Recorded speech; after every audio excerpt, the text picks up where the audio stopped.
Dalam satu kesempatan, Presiden Joko Widodo mengelak tentang kemungkinan perombakan kabinet di kabinetnya. Namun di sisi lain, tuntutan agar Presiden merombak menteri di jajaran tim ekonominya menguat. Berikut kita simak pernyataan Presiden.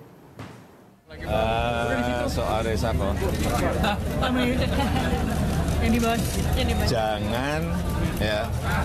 jangan ganggu menteri yang sedang bekerja.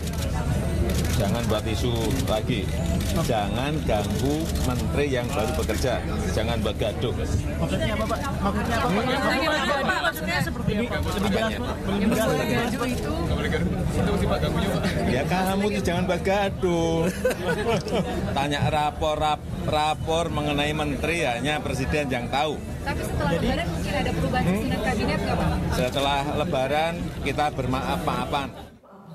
Setelah Lebaran kita bermaaf-maafan, tapi waktu pertemuan itu katanya sempat ada sedikit sinyalemen ke arah sana, Mbak Desi. Iya, sebenarnya menyambung tadi yang dikatakan oleh Pak Suryo, bahwa kita membutuhkan dirigen, ya, dirigen yang bisa meramu itu semua kebijakan di sektor ekonomi. Karena kayak perdagangan, Pak Gobel bilang ekspor akan naik 300%. Tahun 2019, itu gimana caranya gitu loh. Bagaimana koordinasi dengan perindustrian, bagaimana koordinasi dengan kementerian yang lain, itu kan nggak jelas.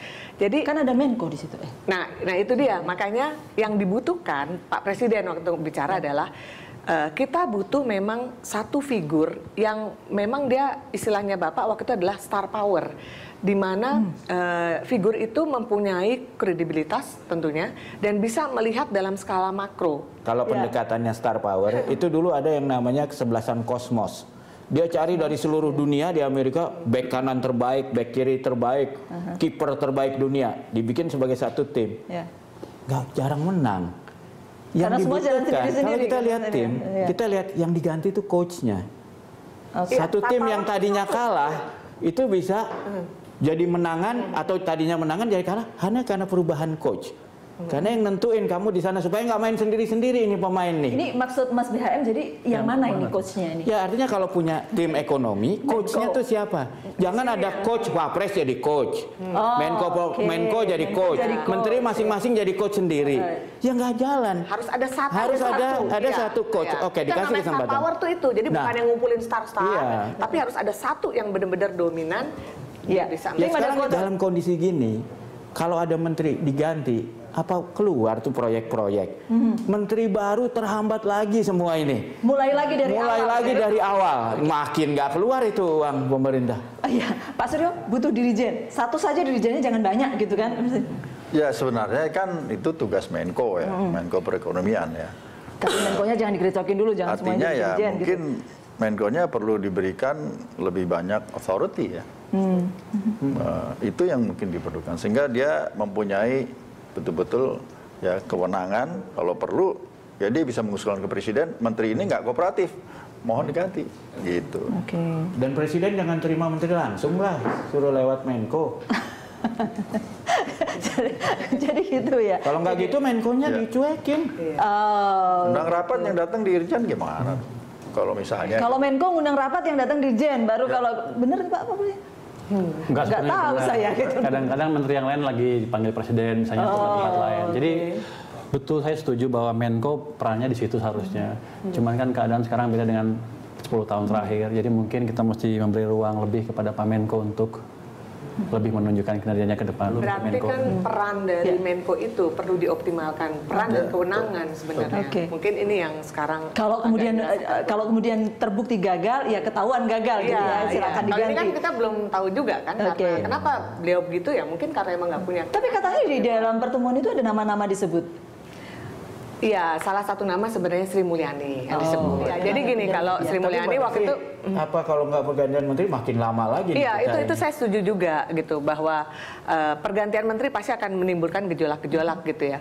Tapi mungkin ya saya nggak tahu, bayangan kami kalau emang menteri itu sudah nggak sanggup, tidak bisa kooperatif juga, kenapa juga menteri siapapun gitu ya yang dia tidak bisa bekerja sama ya kenapa juga harus dipertahankan gitu. Apalagi kita harus bergerak cepat Tapi yang penting itu tadi kewenangan, batasan kewenangannya tuh harus clear gitu. Jadi nggak fair juga kalau kita langsung menjudge tapi ternyata emang fungsi dia cuma di situ gitu kan, nggak fair gitu. Dan saya juga gini Mbak ya, menurut saya kenapa sih harus terjebak dalam pikiran reshuffle, kocok ulang?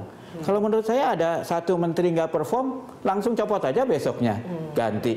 Nanti 3 minggu lagi ada yang nggak perform lagi, ya itu ganti. Nggak harus ditunggu, terus harus berapa orang diganti secara berlalu. Itu menimbulkan masalah politik, menimbulkan masalah macam-macam. Kalau bukan masalah manajemen, kalau ini kan masalah manajemen, ini nggak perform, copot. Kalau untuk 2 tahun ke depan mungkin bisa seperti itu. Ini kan menterinya masih baru, perlu juga dikasih periode penilaian yang wajar. Kalau cepet-cepet ya. Ya kalau gitu jangan menimbulkan isu reshuffle. Ini kan yang menimbulkan isu reshuffle antara lain presiden sendiri. Ketika ngomong dengan para ekonom. Kata Pak Purbaya, saya nggak tahu apa Itu disampaikan Pak Presiden. Tapi kalau soal reshuffle pada hari-hari begini nih?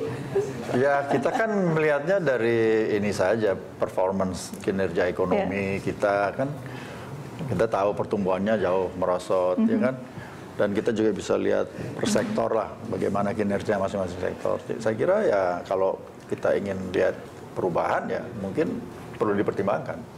Enggak. Cuma itu kan hak prerogatif presiden. Kita harus ingat juga bahwa ekonomi dunia sedang melambat. Nanti jangan harap reshuffle adalah obat yang cash plan karena keadaannya masih sama. Jangan dipikirkan sesudah reshuffle kemudian kita jadi pertumbuhan jadi 6 gitu ya. Justru itu menurut saya dengan menggulirkan ide reshuffle terbentuklah ekspektasi yang mungkin tidak akan tercapai. Ini menimbulkan kekecewaan baru.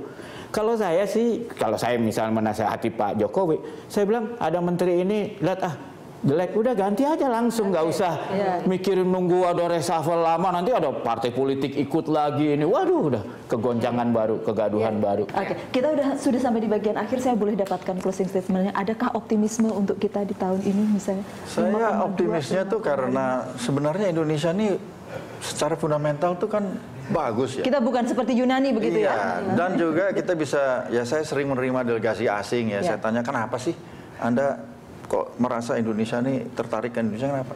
Karena dia katakan di negara emerging economies ya, yang sekitar ada 10 emerging economies itu Indonesia yang paling menurut mereka menarik. Kenapa? Karena di sini paling banyak peluangnya. Segala macam kurang di sini kan, infrastruktur kurang, untuk bahan makan juga masih kurang. Optimis perlu, tetapi tahun ini kita optimis untuk sampai ke 5,2 seperti yang ditetapkan kemarin oleh Menteri Keuangan. Kalau bisa 5% aja menurut saya masih udah. Oke, tetapi ya kondisinya akan lebih baik dari sekarang begitu ya. Pak Purbaya, saya boleh dapat? Kalau saya yakin selama pemerintah konsisten menjalankan program-program infrastruktur dan program-program percepatan belanja yang lainnya, kita akan bisa membalikkan ekonomi nanti di awal triwulan keempat 2015 ini. Harusnya pertumbuhan ekonomi kita akan lebih baik. Kita tidak akan masuk masa resesi yang berkepanjangan. Oke, iya. Terima kasih, Mbak Destri. Saya sebenarnya optimis, cuman memang mungkin ke depan ya pemerintah mungkin harus bisa lebih fokus kepada misalnya infrastruktur apa yang akan dibangun. Kalau sekarang kan kesannya mau bangun semua gitu kan, padahal kan pasti ada limitasi dari dananya juga ada keterbatasan gitu. Jadi keseluruhan Indonesia saya sangat optimis, apalagi kita punya penduduk usia mudanya tuh banyak sekali. Jadi ada population dividend yang bisa kita nikmati sampai 2030. Kalau saya ngelihatnya inti dari sekarang terjadinya agak quote-unquote sedikit pesimis. Kenapa? Karena adanya ekspektasi yang berlebihan di awal. Nah sekarang kalau kita judge langsung, wah pemerintahan sekarang gagal, nggak fair juga. Karena kan ini baru mulai. Jadi masyarakat harus mengejas ekspektasinya juga. Kalau saya rasa sih kemungkinan realisasi akan lebih bagus dibanding sebelumnya. Mas Bambang. Iya menurut saya setuju sama Mbak Destri ya. Jadi memang yang pertama harus dilakukan Pak Jokowi itu memanage ekspektasi. Karena jangan pula ntar ditambah lagi ekspektasi, ada yang bilang ekspor akan naik 300%, pendapatan pajak akan naik berapa? 30% di sisa. Itu kan sesuatu yang hanya menimbulkan ekspektasi yang keliru, yang pasti orang akan kecewa.